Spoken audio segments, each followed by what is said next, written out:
Hello મિત્રો તથા વડીલો, કેમ છે બધાને? હું તમને એક વાત પૂછવા આવ્યો છું. શું તમને ક્યારે વિચાર્યું છે કે દરેક પતિ પત્ની શા માટે લડતા હોય છે? શું તે ખરેખર નફરત છે કે પછી પ્રેમનો એક અનોખું રૂપ છે? તો મિત્રો, આ જે કહાની તમે સંપૂર્ણ એકવાર સાંભળશો તો હું તમને ખાતરી આપું છું કે તમે જ્યારે સંપૂર્ણ વાર્તા સાંભળશો તો તમારી છાતી ગજગજ ફૂલી જશે અને તમારી આંખમાંથી હર્ષના આંસુ વહી જશે. તો મિત્રો, તમે સંપૂર્ણ આ વાર્તા સાંભળો. તો હવે આપણે વાર્તાની શરૂઆત કરીએ. પત્ની વચ્ચે નાનો મોટો ઝઘડો એકમાત્ર મતભેદ નથી, પણ બે અલગ અલગ જીવન એકબીજાના મળી જાય એક એવી સુંદર પ્રક્રિયા છે. જેમ નદીના પથ્થરો એકબીજાની સાથે ઘસાઈને જ લીસા અને ગોળ બને છે, તેમજ જીવનમાં સફરમાં સાથે ચાલતા ચાલતા આવતી નાની તકરારો સંબંધોને વધુ મજબૂત અને પરિપક્વ બનાવે છે. વડીલોને પોતાના જીવનના અનુભવો યાદ આવી જાય તેવી એક લાંબી અને હૃદયસ્પર્શી વાર્તા આપણે સાથે મળીને આજે સાંભળીએ, જે તમારા આખા જીવનનું દર્પણ તમને પાછું સામે દેખાશે. લગ્ન જીવન એ કોઈ એવી સ્થિર ચિત્ર નથી, પણ બદલાતી ઋતુઓ જેવી કે સુંદર પ્રવાસ. વડીલો જ્યારે પાછળ ફરીને જુએ છે તો તેને આખી જિંદગી તેને યાદ આવશે એવી આપણે કહાની આજે તમને કહેવાની છે. અત્યારે તેમને સમજાય છે કે શરૂઆતના ઉત્સાહભરી વસંતથી લઈને ગડપણની શાંત શરદ ઋતુ સુધી પહોંચવામાં સંબંધો કેટલાય રૂપો બદલ્યા છે. વસંત ઋતુ, લગ્નની શરૂઆતના વર્ષો, ઉત્સાહ અને અપેક્ષા જે આપણે ટોપિક છે. આગળ તમને એની વિશે સમજાવું. આજથી 50 વર્ષ પહેલાં જ્યારે શાંતિલાલ અને સરલાબેન લગ્નના બંધનમાં બંધાયા હતા, ત્યારે દુનિયા સાવ અલગ હતી. શરૂઆતનો સમય એટલે જાણે આકાશમાં રંગબેરંગી પતંગિયા ઉડી રહેતા હોય તેવા ઉત્સાહ. અને બે અલગ અલગ ઘરના સદસ્યો જ્યારે ઉછેલા માણસો જ્યારે એકબીજાને છત નીચે આવે ત્યારે શરૂઆતમાં બધું જ નવું અને આકર્ષક લાગતું હોય છે. મિત્રો, તમને તમારા લગ્ન યાદ આવશે જ. તમે યાદ કરો તમારા લગ્નને. વસંતની ઋતુ જેમ નવા ફૂલો ખીલે તેમ સંબંધના નવા પ્રેમ ખીલતો હતો. રસોડાની પહેલી તકરાર, તમારે પણ પેલો ઝઘડો થયો જ હશે ને? લગ્નના બીજા જ મહિને સરલાબેન રસોડામાં ઉત્સાહભરે રસોઈ બનાવતી હતી. શાંતિલાલ ઓફિસેથી થાકીને આવ્યા.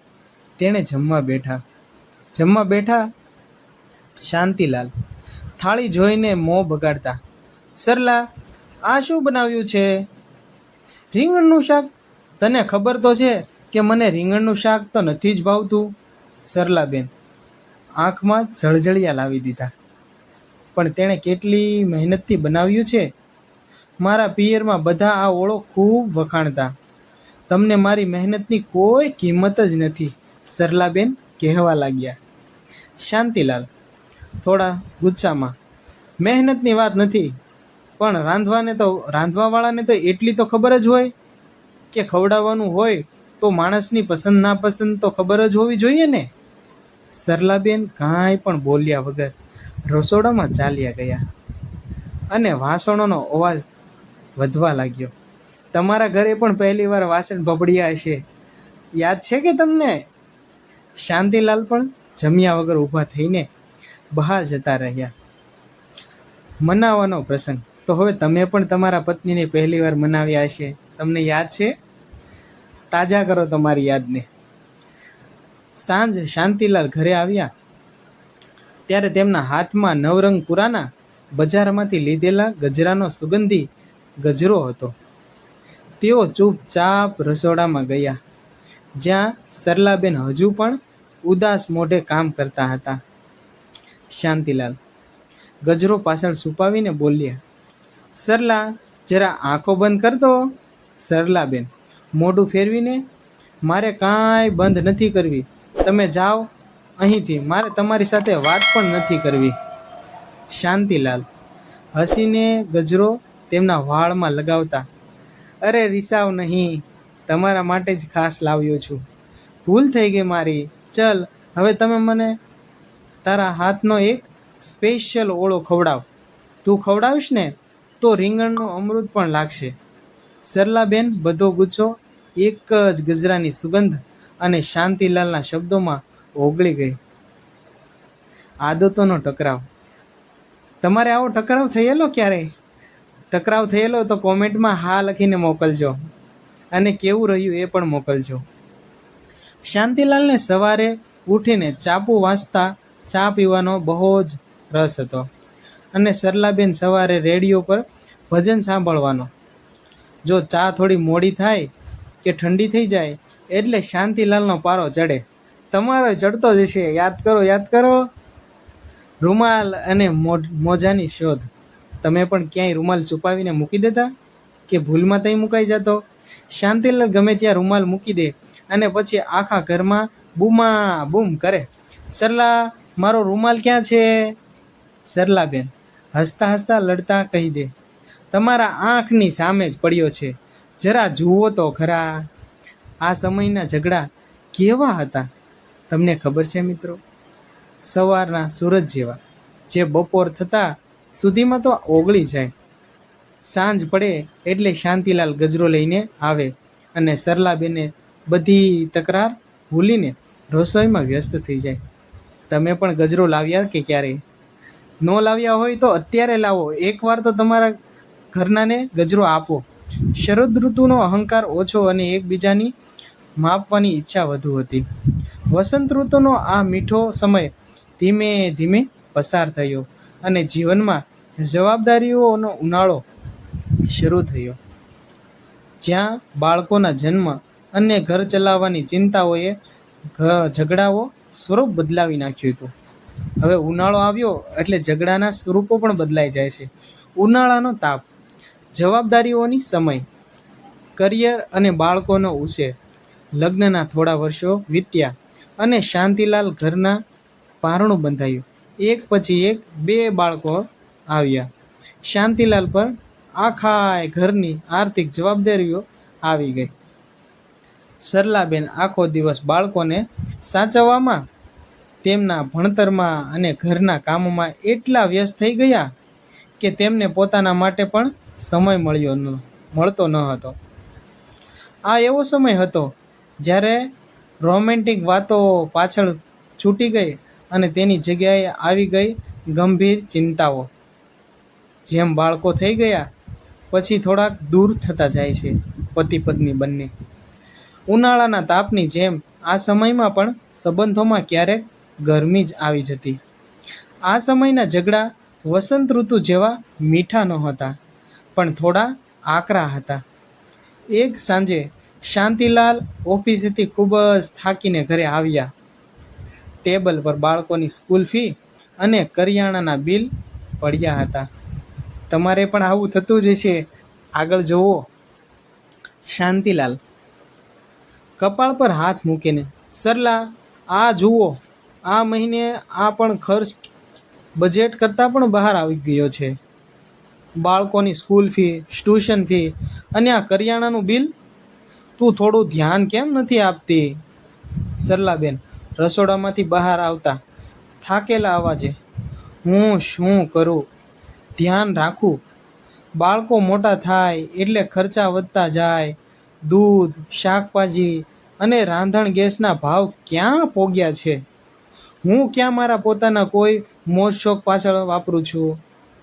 શાંતિલાલ થોડા ઊંચા અવાજે, હું ક્યાં કહું છું તને કે તું વાપરે છે? પણ કમાવનારો હું એકલો જ છું ને ઓફિસ સાહેબની કચકચ. આખો દિવસ શેઠ એકલા ખીજાયા જ કરે છે અને ઘરે આવું તો દિવસ લોહી પાણી એક કરું છું ત્યારે આ ઘર ચાલે છે. સરલાબેન આંખમાં આંસુ સાથે, તો હું પણ ઘરમાં નવરી નથી બેસતી. આખો દિવસ છોકરાઓ પાછળ ઘસાવું છું, સાસુ સસરાની સેવા કરું છું અને રાત્રે તમારો આ અવાજ, કચકચ. હવે મારે તો શું કરવું? તમે કેમ આટલો બધો ગુસ્સો કરો છો? સરલાબેન રડતા રડતા અંદર રૂમમાં ચાલ્યા ગયા. શાંતિલાલ પણ ટેન્શનમાં આંખો બંધ કરીને સોફા પર બેસી રહ્યા. શું મિત્રો તમારે પણ આવું થયું હતું? મારી એજ તો ત્યાં સુધી નથી પહોંચી એટલે મારે હજી આ અનુભવ બાકી છે. તમારે થયા હશે તો તમને જરૂર યાદ આવ્યા હશે.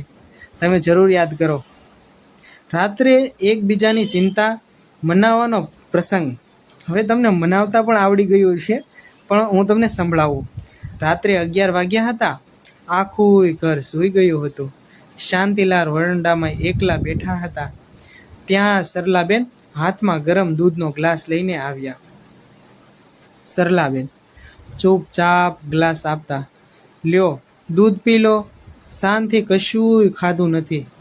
શાંતિલાલ ગ્લાસ લઈને સરલાબેનના હાથ પકડતા, સરલા, મને માફ કરી દે. ઓફિસના ટેન્શનમાં હું તારા પર બગડી ગયો, ઘણો ગુસ્સો થઈ ગયો, મને માફ કરજે.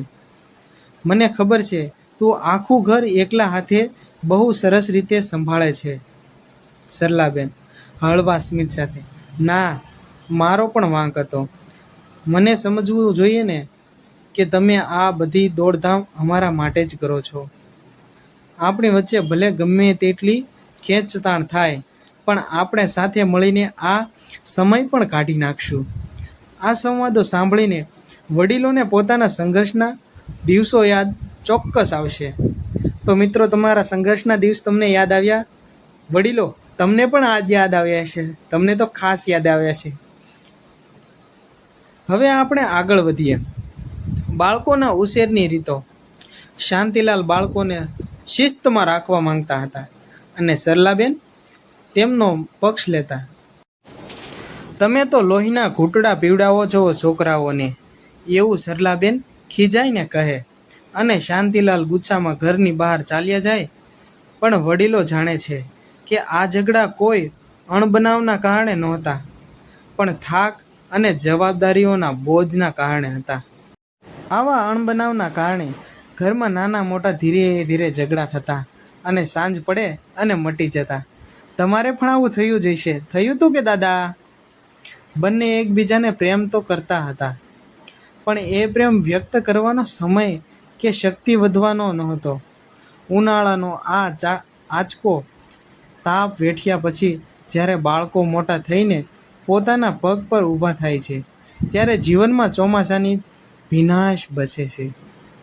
આ એવો સમય છે જ્યાં પતિ પત્ની ફરી એકબીજાની નજીક આવે છે અને ઝઘડાનું સ્વરૂપ સાવ બદલાઈ જાય છે.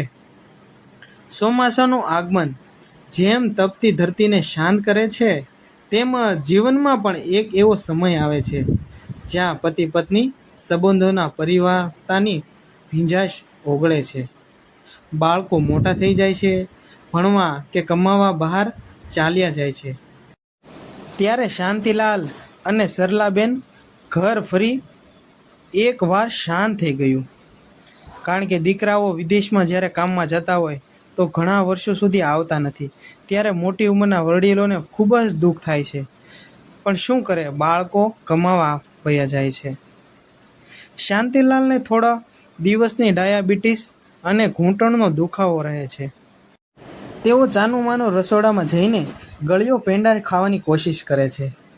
અરે વડીલ, તમે આવું ના કરતા, પેંડા નહીં ખાતા. તમે પણ સરલાબેનની જેમ, એ તમારા પત્ની જેમ કહે એમ કંઈક કરજો. ત્યારે સરલાબેન પાછળ આવીને ઊભા રહી જાય છે. સરલાબેન હાથમાંથી પેંડો ઝૂંટવી લેતા ગુસ્સાથી, આ શું નાનપણ માંડ્યું છે? ડૉક્ટરે ગળ્યું ખાવાની સખત ના પાડી છે. જો તબિયત બગડશે તો હેરાન મારે થવું પડશે, સમજો છો? શાંતિલાલ મોઢું બગાડીને બાળકની જેમ, અરે સરલા, એક નાનો એવો ટુકડો જ ખાધો હતો, આખી જિંદગી કમાવામાં કાઢી નાખી, અને હવે આ ઉંમરે એક પેંડો ખાવા માટે પણ આટલો બધો ઠપકો સાંભળવાના? સરલાબેન આંખોમાં ભીંજાશ સાથે સોફા પર બેસતા, હું તમને વઢવા માટે નથી કહેતી, પણ હવે ઘરમાં આપણા બે સિવાય કોણ છે? છોકરાઓ તો પોતપોતાના ઘરે સુખી છે. જો તમે કંઈ થઈ જશે તો હું આટલા મોટા ઘરમાં એકલી કોના ભરોસે રહીશ? તમે આ મારી વાત નથી સમજતા. તમે આવું પેંડાને એવું શા માટે ખાઓ? તમારે ડાયાબિટીસ છે અને એ વધી જશે તો? એમ કરીને સમજાવે. મને તમારી ચિંતા થાય છે. શાંતિલાલ સરલાબેનની બાજુમાં બેસીને તેમનો હાથ પકડતા, ગાંડી, તું આટલી ચિંતા કેમ કરે છે? તારો આ ગુચ્છો એ જ તો મારો અસલી પ્રેમ છે. ચલ હવે ગુચ્છો છોડ અને તારા હાથે જ મને મારી દવાઓ ગ્લાસ આપી દે અને હું ડાયાબિટીસની દવા પી લઉં. દાદાજી, તમને શું આવો પ્રેમ મળે છે? મારા દાદીમાં શું કહે છે? તમને ખીજાય છે કે હજી? સરલાબેન હસીને, દવા તો ટાઈમસર લેવી જ પડશે, એમાં કોઈ છૂટ નથી. આ ચોમાસાની ભીંજાશ તેમના સંબંધોને એક અનોખી મજબૂતાઈ આપી, જ્યાં બંને સમજી ગયા કે એકબીજા વગર તેમનું કોઈ અસ્તિત્વ જ નથી. ભૂતકાળની યાદો.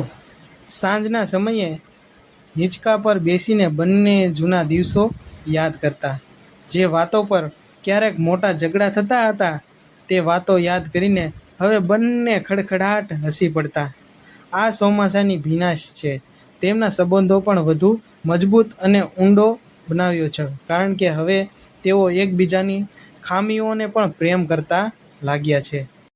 આ ઉંમરે તેમના દીકરાઓ ઘણીવાર બંને માતા પિતાને નોખા નોખા રાખતા હોય છે, પણ હકીકતમાં આ ઉંમરે તેમને બંનેને સાથે રહેવા દેવી જોઈએ.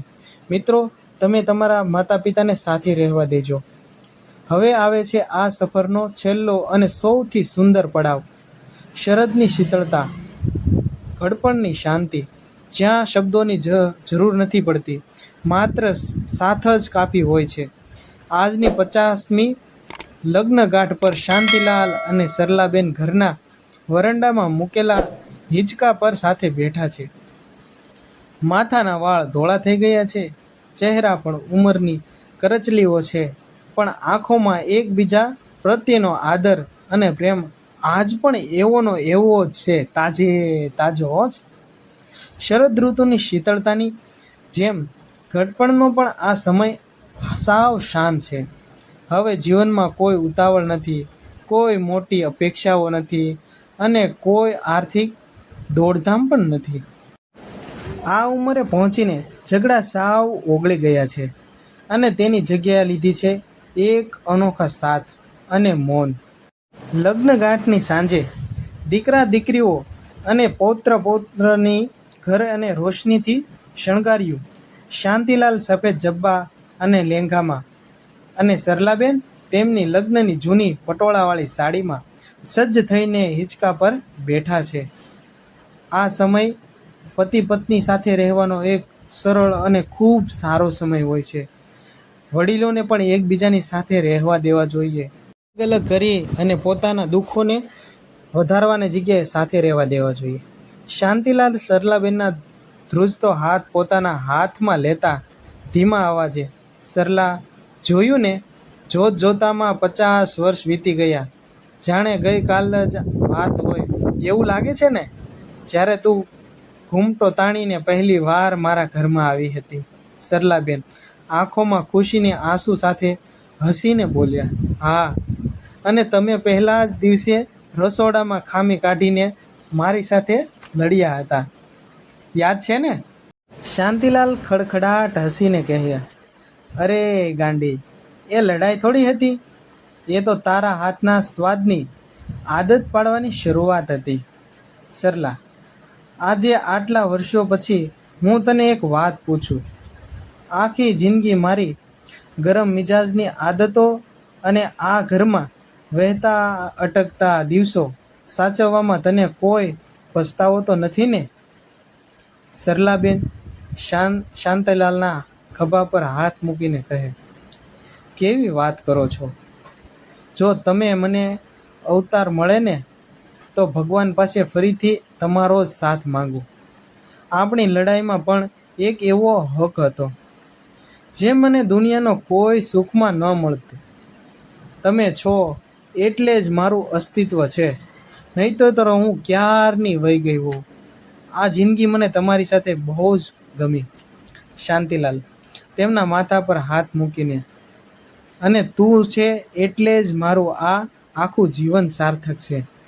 આખું કુટુંબ આ દ્રશ્ય જોઈને તાળીઓ પાડી ઉઠે છે. પણ શાંતિલાલ અને સરલાબેન માટે એક ક્ષણે દુનિયા સાવ શાંત થઈ ગઈ જાય છે. તેમની આંખો જ એકબીજાની 50 વર્ષોનો આભાસ કરી રહી હતી. આ ઉંમરે ઝઘડો એ વાતનો નથી હોતો કે કોણ સાચું છે, પણ એ વાતની ચિંતા હોય છે કે જો બેમાંથી એકને કંઈ થયું તો બીજાનું શું થશે. અને એ હકીકત છે. બંનેને ખૂબ એવો ડર હોય છે કે આમાંથી કોઈક જતું રહેશે તો. એકબીજાનો હાથ પકડીને બેસવું એ હવે દુખિયાનું સૌથી મોટું સુખ બની ગયું છે. વડીલો માટે હૃદય સ્પર્શી સંદેશ. શાંતિલાલ અને સરલાબેનનો હાથ પોતાના હાથમાં લે છે અને વરંડામાં બેઠેલા અન્ય વડીલો તરત જોઈને હસીને કહે છે, પતિ પત્નીના ઝઘડા એ કાંઈ દિવાલ નથી, પણ સંબંધને મજબૂત કરતો સિમેન્ટ છે. જો જીવનમાં ક્યારેય લડાઈ ન થઈ હોત તો એકબીજાને મનાવવાની આ મીઠાશ ક્યારેય ન મળી હોત. લગ્ન જીવનની દરેક ઋતુ સુંદર છે, પછી એ જુવાની વસંતની હોય કે ઘડપણની આ શાંત ઋતુ હોય. ઉપસંહાર. આ વાર્તામાં એક બહુ સારો ઉપસંહાર સંપાયેલો છે, તે તમે જરૂર સાંભળજો. એક અનોખી અરીસો. લગ્નગાંઠની એક સાંજે જ્યારે પરિવારના બધા સભ્યો ભેગા થયા હતા ત્યારે તેમના દીકરાએ પૂછ્યું, પપ્પા, તમે અને મમ્મી આટલા વર્ષો સાથે રહ્યા, ક્યારેય એવું થયું નથી કે તમને એકબીજા પર બહુ ગુસ્સો આવ્યો હોય અને વાત અબોલા સુધી પહોંચી ગઈ હોય? શાંતિલાલ હસ્યા અને સરલાબેનની સામે જોયું. સરલાબેને ચાનો કપ ટેબલ પર મૂકતા કહ્યું, ગુસ્સો તો એટલો આવતો કે ક્યારેક થતું કે આ ઘર છોડીને જતી રહું. બધા હસી પડ્યા. ત્યારે શાંતિલાલે સરલાબેનનો હાથ પકડીને બહુ સુંદર વાત કહી. જ્યારે વાસણો એક સાથે હોય ને ત્યારે અવાજ તો થાય જ, પણ એ અવાજનો મતલબ એવો નથી હોતો કે વાસણ તૂટી ગયા છે. અમારો પ્રેમ કોઈ ફિલ્મી વાર્તા જેવો નથી, પણ રોજબરોજની એ નાની નાની તકરારમાં જ અમારો પ્રેમ જીવતો રહ્યો છે. જો અમે લડતા ન હોત તો એકબીજાની કિંમત ક્યારેય સમજ્યા ન હોત. તો મિત્રો તથા વડીલો, આ દંપતીની જે વાત કરી એની જગ્યાએ તમારા બે માણાનું અથવા તમારા મમ્મી પપ્પા અથવા નાના છોકરા જોતા હોય તો તેના દાદા દાદીનું નિર્માણ સમજી લ્યો, તો તેનો ભોગ કવડો મોટો હોય છે અને આપણી પાછળ તેની મહેનત પણ બહુ હોય છે. મિત્રો, આ વિડીયો જો જોવો પસંદ આવ્યો હોય તો તમારા મિત્રો સુધી શેર કરો, મારી ચેનલને લાઈક કરો, શેર કરો, સબસ્ક્રાઈબ કરો અને મારા વિડીયો જોતા રહો. Thank you. મને પણ વાર્તા સાંભળવાની બહુ મજા આવે.